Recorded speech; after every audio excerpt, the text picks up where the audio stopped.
The bubble burst. In our previous presentation, we learned that there was a mortgage bubble that was caused by the mortgage lending industry through the propagation of liar's loans. We also learned that the mortgage lenders were nearly giving away these loans without proper underwriting. In early 2008, the mortgage bubble was collapsing.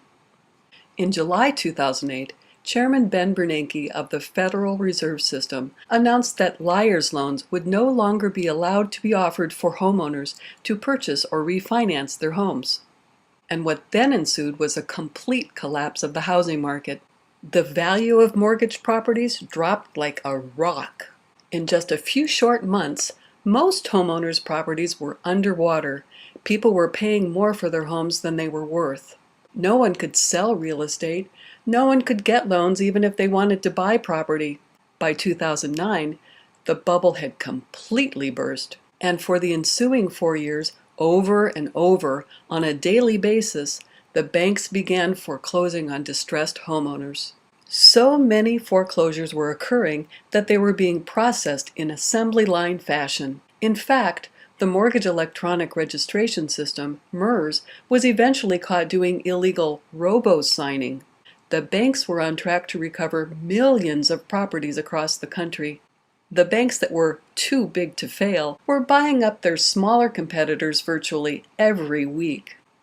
But while the average American could see that all of the chicanery was clearly not right, no action was being taken by the Justice Departments of federal or state governments to investigate or prosecute anyone for what seemed to clearly be fraud by the banks and other lending institutions. People who could remember the savings and loan scandals of the 1980s felt that what was happening now was magnitudes worse, yet this time the government is not conducting any investigations or prosecutions. This is because the general government and the banks were in lockstep. If you feel like you were a personal victim of this banking scandal and want to learn more about how to achieve remedy, please click on the Click Here button below. Or if you wish to bypass the remainder of this series and go directly to the information on how to obtain your documentation to calculate if you even have a personal injury in fact, click on the Get My County Appraisals button below.